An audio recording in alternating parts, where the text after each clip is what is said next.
Hey, my name is Shaun Davis. I'm with a company called Action Analytics, and I'm here today to talk about how you can build an analytics solution that changes your organization. And really, what we're trying to do with this is we're trying to turn data into action. And so we'll go through this step by step in this presentation, and I'll be glad to take any of your questions at the end. You can go ahead and submit them in the comments box or in the chat box.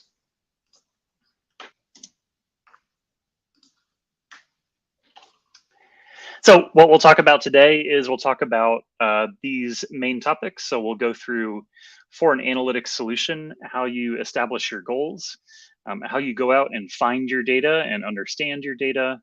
We'll talk some more. We'll talk about tooling. So what tools exist in the marketplace to do different functions and different operations with data. As we get towards the end, we'll talk about how you integrate these new findings, these new learnings, the results from your data and your analysis and the solution that you build. How do you incorporate that into your organization? Because analyzing data, just to analyze data is not a whole lot of fun. We're really doing this to move our organizations forward and understand an issue. And so how do you build process around that that gets after our goal of turning data into action? And then we'll wrap it up and have some time for questions. A little bit about me. My name is Shaun Davis. I'm an analytics strategist. I've been in the data industry for about 10 years. I live here in Tallahassee. I came up here to go to Florida State and really enjoyed it, really loved it. Have started businesses here, have really enjoyed being a part of Domi and learning more from that entire team. They were a great spot for me before COVID when I was doing remote work. And they've been a great encouragement to the community and starting a lot of great businesses that we all benefit from. So let's jump in and talk about how we establish goals for our analytics solution. As simple as it is, a lot of times we don't slow down and understand what it is that we need to do and what it is that we're trying to do with a solution.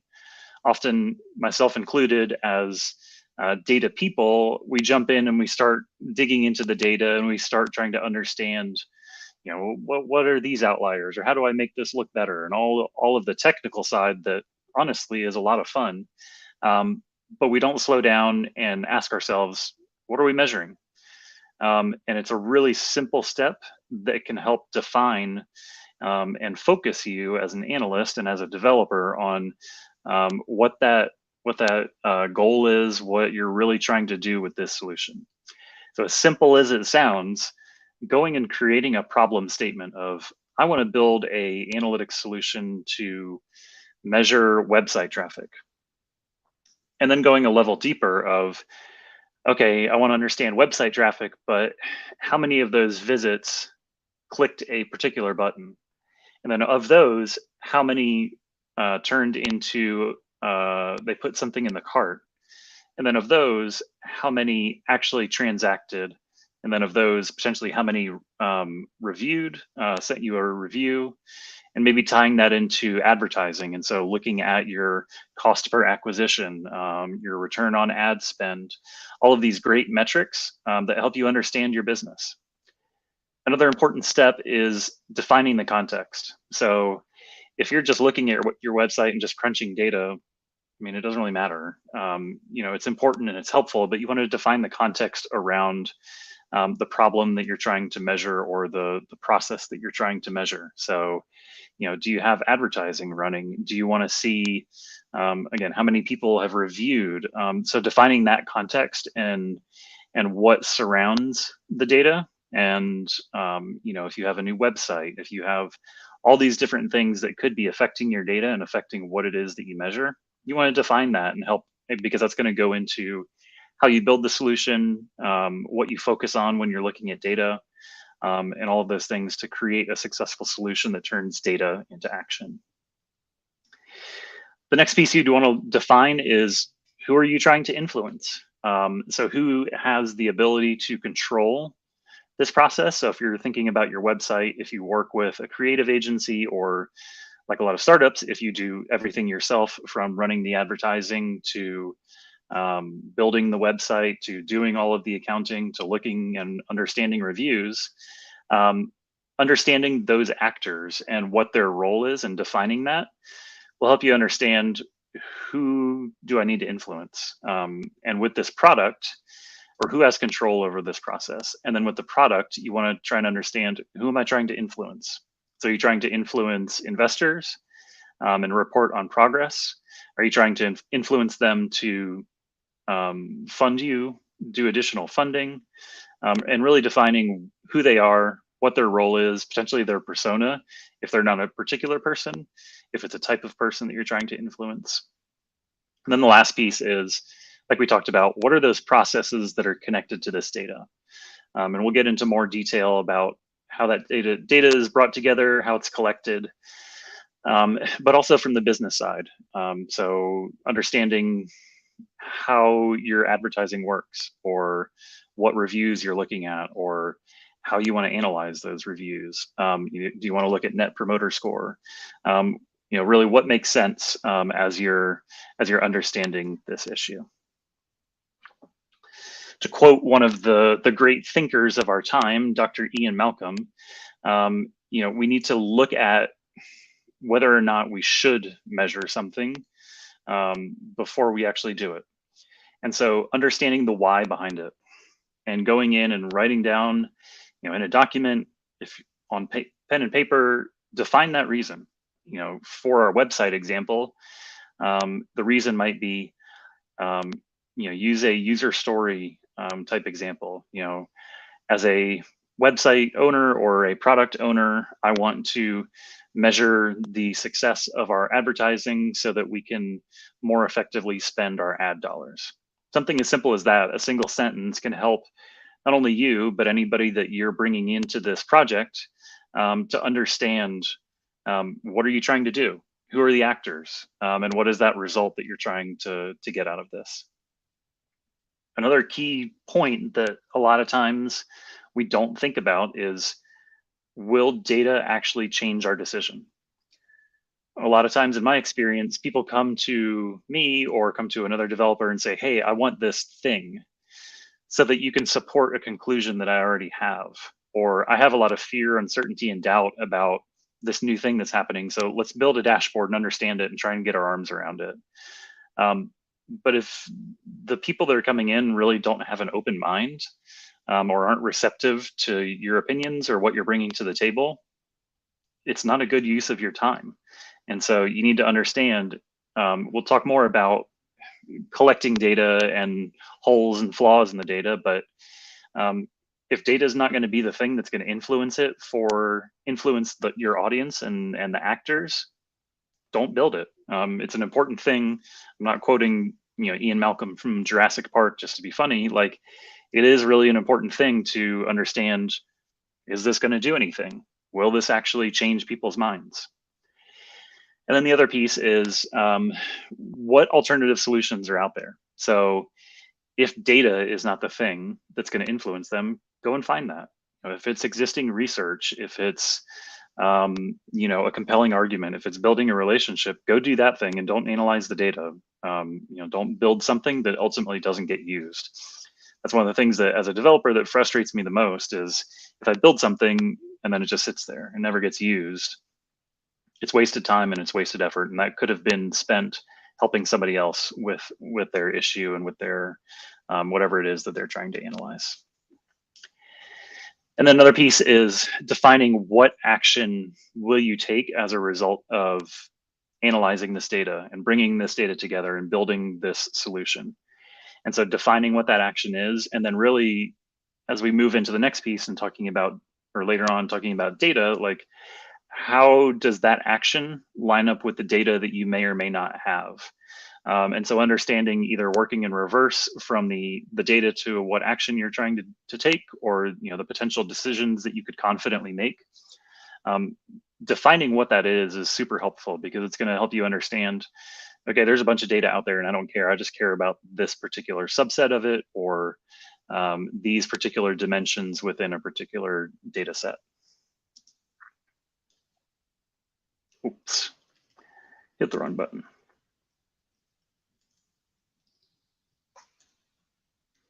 Then the last piece, we talked about this a little bit earlier, but define the audience.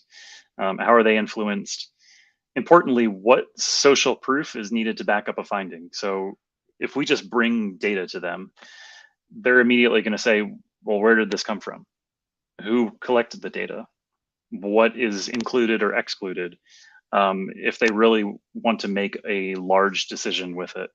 And so you need to understand that people are not just going to immediately trust data. You need to bring that social proof and that context that you defined before, and some of the documentation that we'll talk about in a little bit, to back up your finding, because we can crunch all the data we want and say, the answer to the universe is 14 or whatever it is. But if we don't have that social proof and we don't bring them along on that journey, it doesn't matter. They're not going to believe your results. They're going to throw it out, and you're not going to have ultimately influenced them and moved that needle, and helps them understand why they need to take that particular action that you defined before.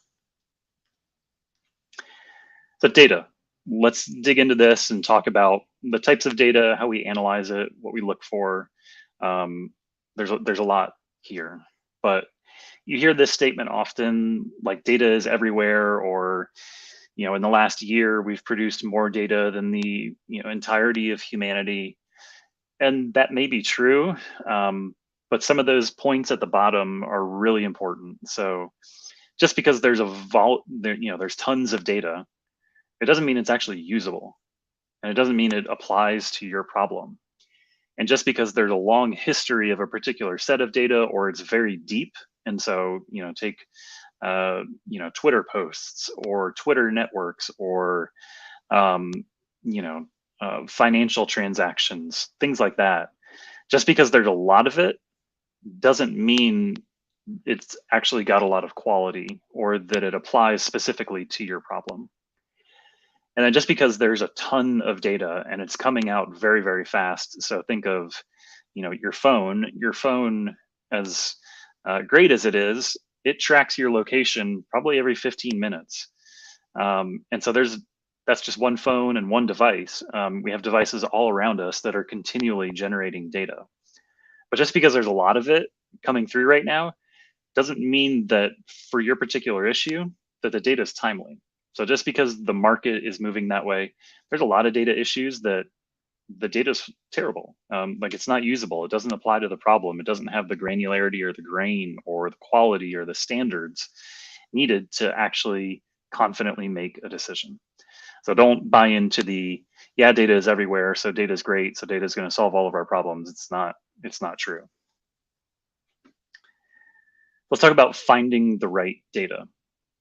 So when you're thinking about your problem, going back to your problem statement, your audience, the user story that you developed, you first have to see, does the data even exist? Does it exist publicly? Are you tracking it? Take your website, for example. If you don't have Google Analytics or any of the other tracking services set up, you may not have a historical narrative, a historical data to go back to. Or if you're not tracking particular events on your website, then you can't go back and understand, okay, what's the historical narrative of how many people have clicked my buy now button or my sale button or contact me button, anything like that. So figuring out, does the data even exist? Reviewing the metadata. So metadata is data about data. So very often that doesn't even exist. So if you're working with an organization, especially ones that are early stage, moving fast, they don't have the time to create data documentation. And so you're going to have to go and build it and figure it out yourself. Sometimes you'll get some documentation. So if you're pulling from an API or an existing service, you may get some metadata, but it may just be about like the acceptable range of the values. It's not going to talk about how is this data collected. And so you're going to have to build that on your own to understand, how does this apply to the problem? How how does this apply to what context is there, what's in the data, what's out of the data, and understand those things so that you can build that social proof and ultimately down the road turn data into action. Another important step that's a bit more formal is exploratory data analysis. And so that's just getting in there and digging in and starting to look at, all right, let's build a line chart and see how long the data exists. And then let's break it down by a particular dimension. Or let's look for, things that don't make sense. Let's look for outliers. Let's look for the range of things. Just doing those standard, exploration and defining the scale and scope and context of the data and the data set that you have. And then the last piece would be reviewing if you're part of an organization or you're using protected data or PII, personally identifiable information or credit card. If you're working with an organization, it's really, really important to understand what are those data access requirements. If you're building your own organization, what are your data access requirements? Who will you share that data with? Or what are the policies and the strings that come attached with it? Say if you're getting NIH data, there's a lot of data sets, depending on the level, they just don't give that out. They give it out to certain people, and there's a process to get access to it. And then there's expectations that come along with it of how you will protect it. And so it's important to understand, if it's a service, can I even legally use this based on the terms of service of getting that data? Because you don't want to be in the situation where you analyzed a bunch of stuff and then tried to derive profit from it, and then they come and say, well, you violated our terms of service. Think about Cambridge Analytica with Facebook data. They got access to the data, but they violated those terms of service. They violated what the agreement was with the service that they got that data from. So next piece is, once you go through that, is thinking about data quality. And I put that question there honestly of how bad is it? Because, and that's not to try to be negative, but there are very, very few data sets that don't have issues. There are some that are very cleaned and refined, but there's a whole bunch of stuff that got left out. And so it would go back to your problem statement of, yes, there's, referential integrity and the domain values make sense, but there's a whole bunch of data that got discarded along the way. And so does it even represent your problem? So understanding how bad the quality is, and that's from the perspective of, does it apply to my problem? And then looking for outliers and non sequiturs. So, we can't have the 31st day of February because it doesn't exist. It's never existed. And looking for those things to try and understand, okay, how do I need to engineer and enhance this data, or what do I need to do to try and work my way around this, or does this invalidate the entire thing and I can't use this data anymore? So understanding the quality is really, really, really important, because as soon as you start to present this to other people, they're going to start looking for those outliers. If you've got a line chart and there's something that's 4 times higher than everything else, they're immediately going to ask you, what's that? What happened there? And you need to have those answers. Because that's part of building the social proof and helping them understand and bringing them along that journey of turning data into action. And then what does the data actually represent? So in any situation, data is an approximation of reality. There are some very limited, nuanced situations where, yes, it does represent, a pretty close approximation of reality. Think of scientific measurements, but those are accurate to a point. They always have an error range. So it's always an approximation of reality.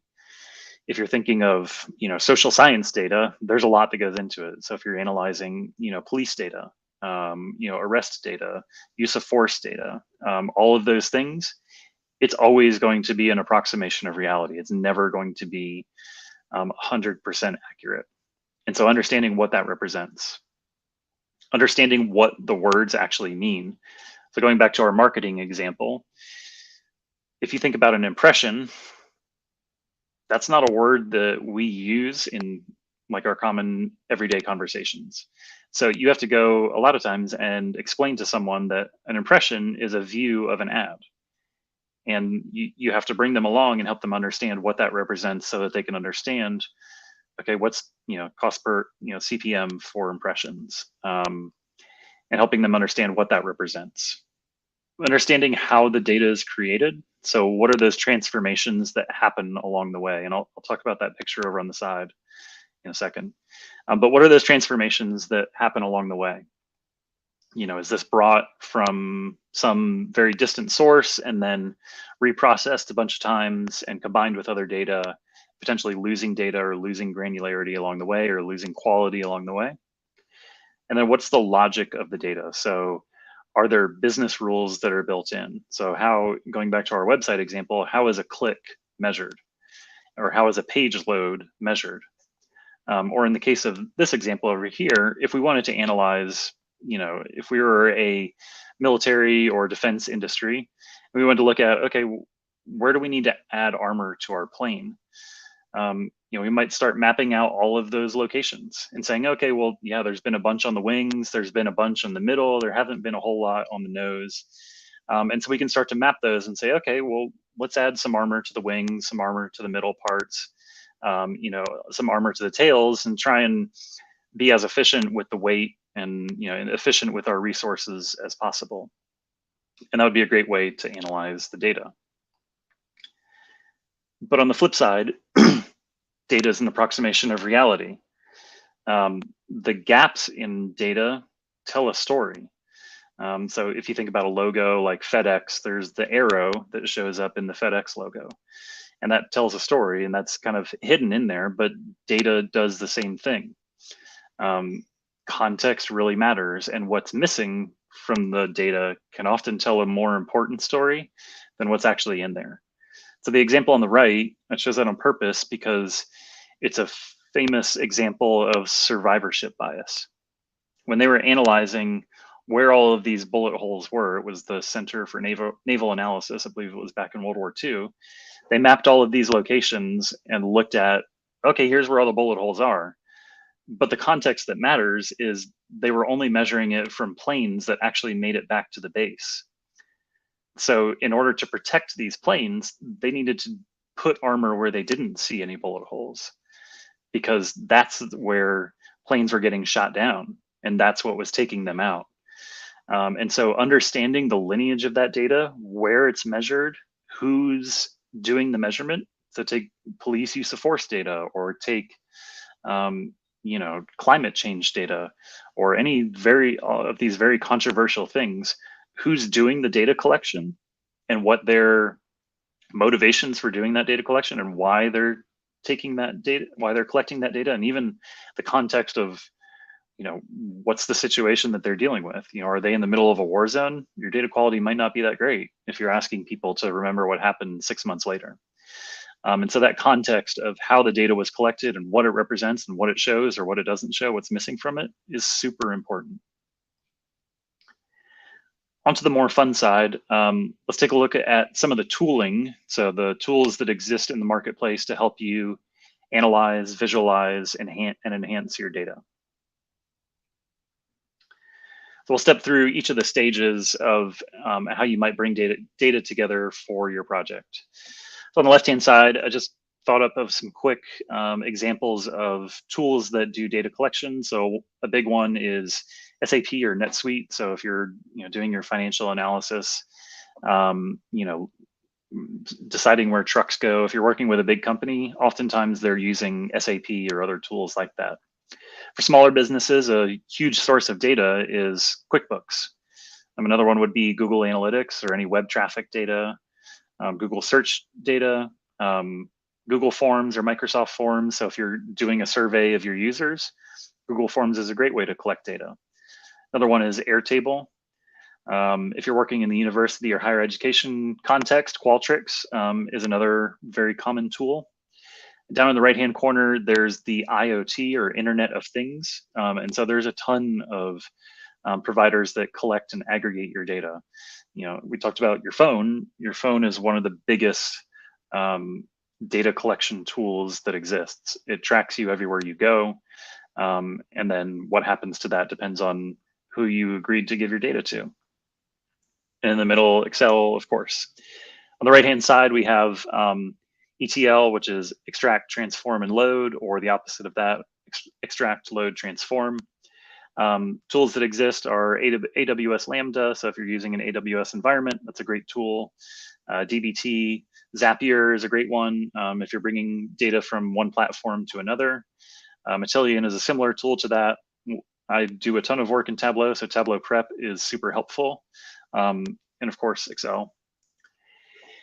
From a storage perspective, there's tons of solutions out there. Whether you're storing it just simply in a CSV file or Excel or JSON, or build your own SQL Server or MySQL, or store it in Amazon S3. Storage is ubiquitous. It's super cheap compared to the historical trends and narrative, and it's really everywhere. And it is a great time to be able to collect and store that data really, really cheaply. Enhancement. So thinking about whether it's data science or machine learning, or covering those gaps. So going back to data quality, how can you cover those gaps and fill in those pieces where the data may not apply or be in the right format or have enough statistical validity to understand, to apply to your problem, or give your end users, those personas that you defined early on, enough context to confidently make those decisions. And so there's a bunch of tools out there.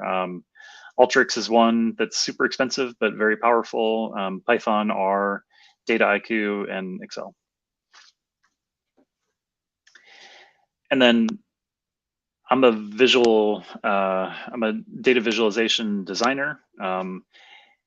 Visualizing data is super important, and how you do that, and the context in which you do that, is essential to influencing your audience, in my opinion. If you show them a huge table of numbers, their eyes are going to glass over.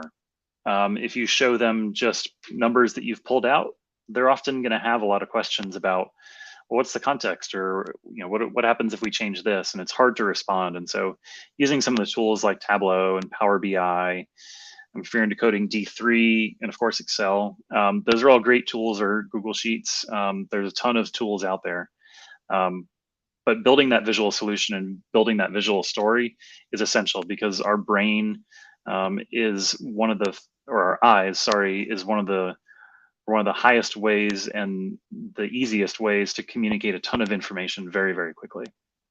And then other static solutions, you can do Figma, you can do Adobe Creative Suite. Those are great, especially if you're doing something that's a leave behind, or that you want to put on your website. Any of those things are great solutions. Then lastly, let's talk about integrating this analytical solution that you've built into whatever platform you have, or into your business and into your organization, so that you can ultimately turn that data into action. And so, as I've said throughout, data should lead to some sort of action. There are times where data is informative, and that may apply, especially in a town like Tallahassee, where we're trying to influence people, but ultimately we're trying to influence them to take an action. We're not just analyzing data, for kicks or fun. Maybe we are, and that's okay if that's how you choose to spend your time. But it should always lead to some sort of action. And then understanding within your organization, all the way back in the beginning when we were setting out those goals, how does the data fit? What process does that fit into? And then if it's a brand new thing, how can you build a process and build a conversation around that product? So as a group, as a team, as a company, an organization, you will go through learning experiences, and ultimately your solution and your product will get updated as a result of that learning. So you'll build something, and then a couple months later, you'll say, well, we need to redesign this because the business has changed, or we have a deeper understanding and we need to go another level deeper into this data, and we're not really getting the value out of this.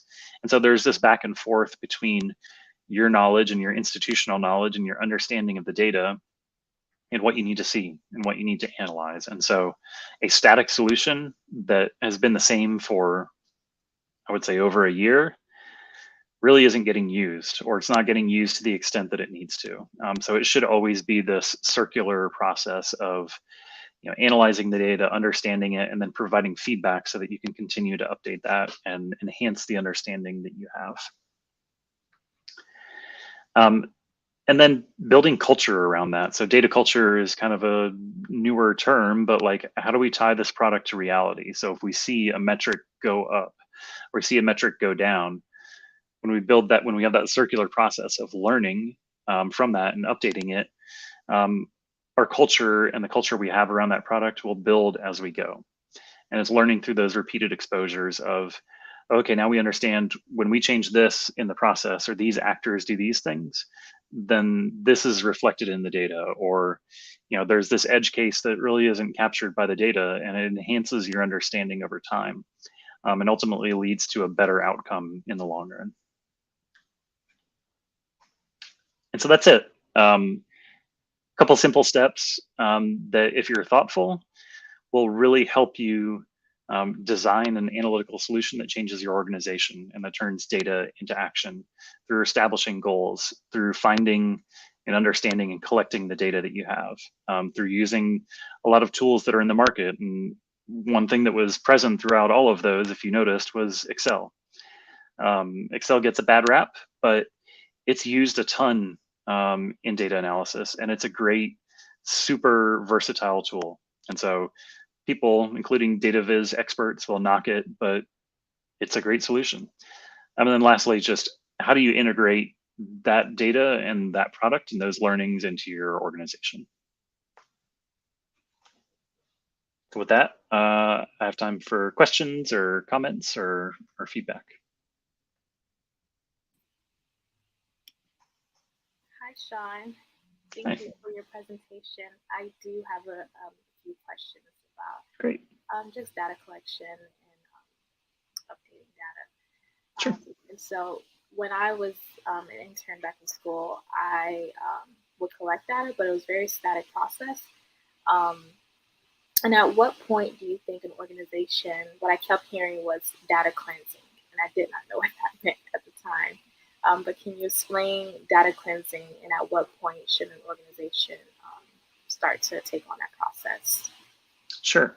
In my opinion, that should be present from day one. So, say you had a research project, you would want to do some checks very early on. So you'd want to establish like data governance. So these are the ranges of numbers, and these are the, if you have a text field, here's the acceptable values, and planning all of that out as you build your data model.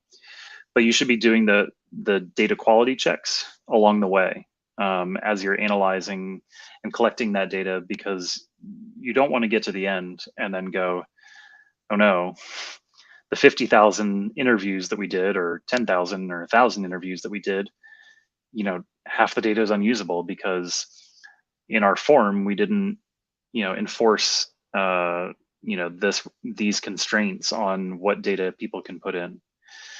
And so it should happen, I would say, all the way through the process. It should happen when you're designing your project. It should happen. It should be monitored as that data is flowing in, and then every analyst, when they're handed a set of data, should go back to that metadata and go back to the definitions and what that data represents, and they should see if it lines up, and look for those non sequiturs. So cleansing and quality and monitoring the quality of that data should be happening throughout, because ultimately that's what helps people have confidence in the solution that you've built, and be able to trust that data in order to make a decision.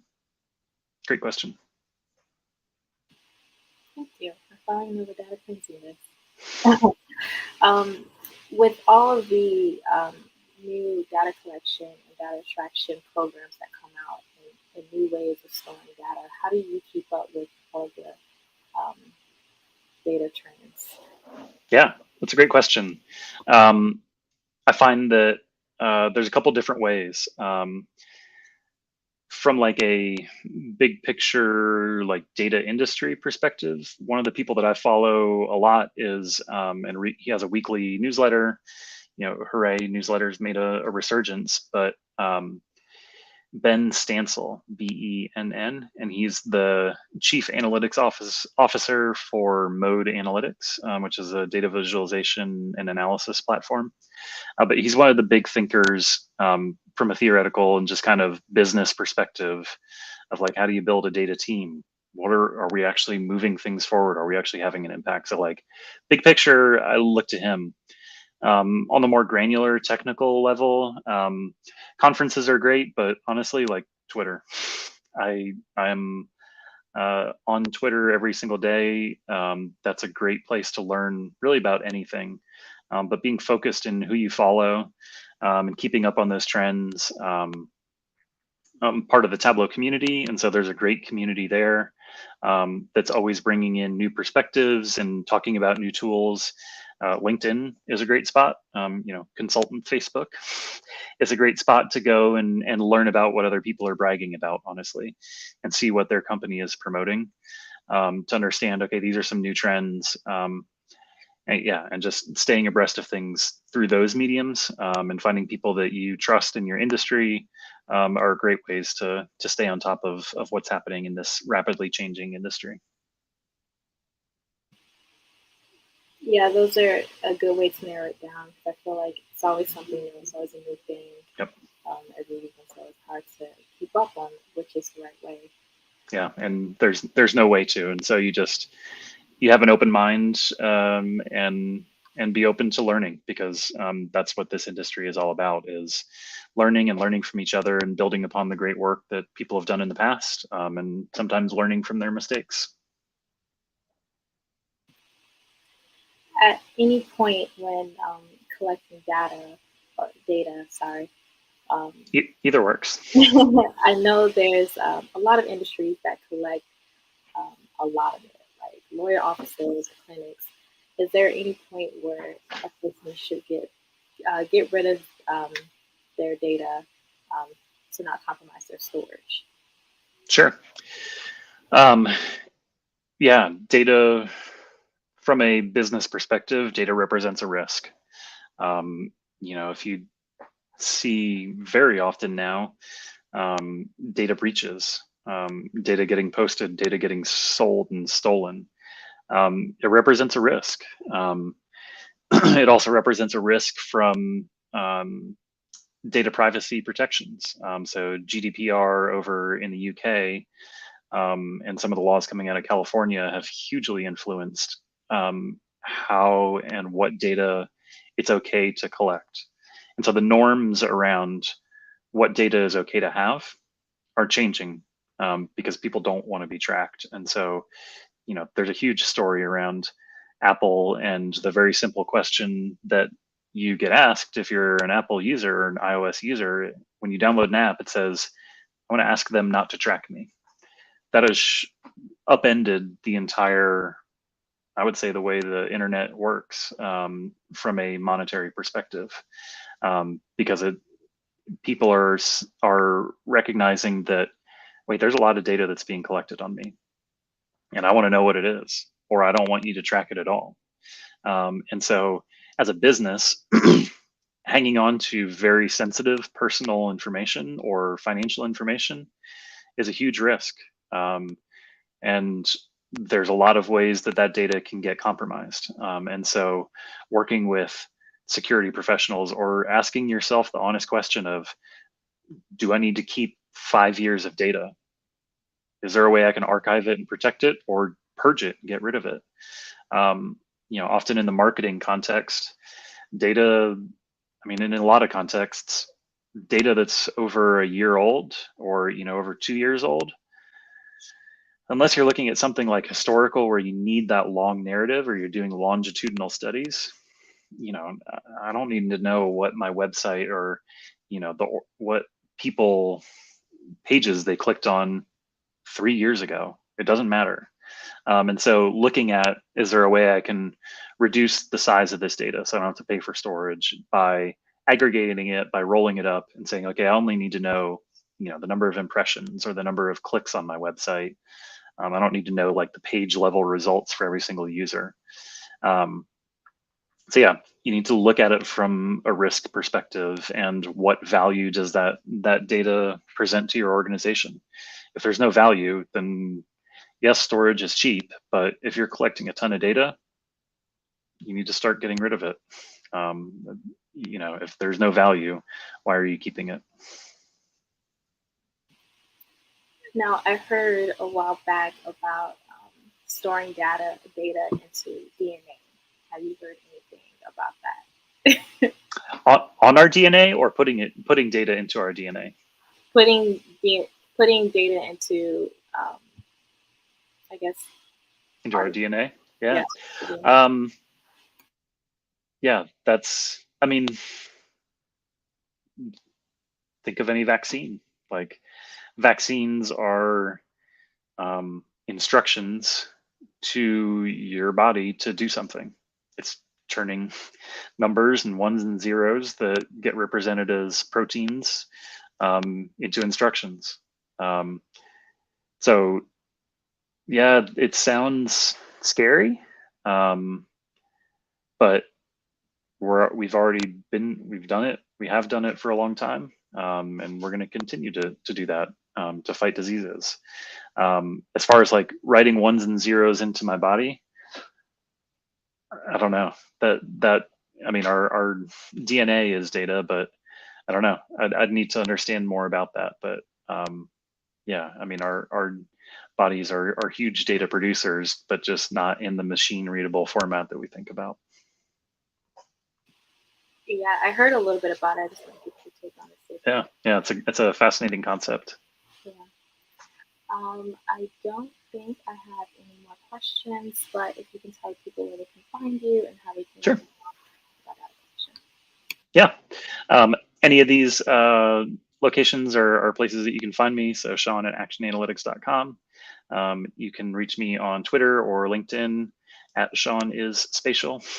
You can reach me in any of those spots. Glad to connect and talk more about data and how we can turn it into action.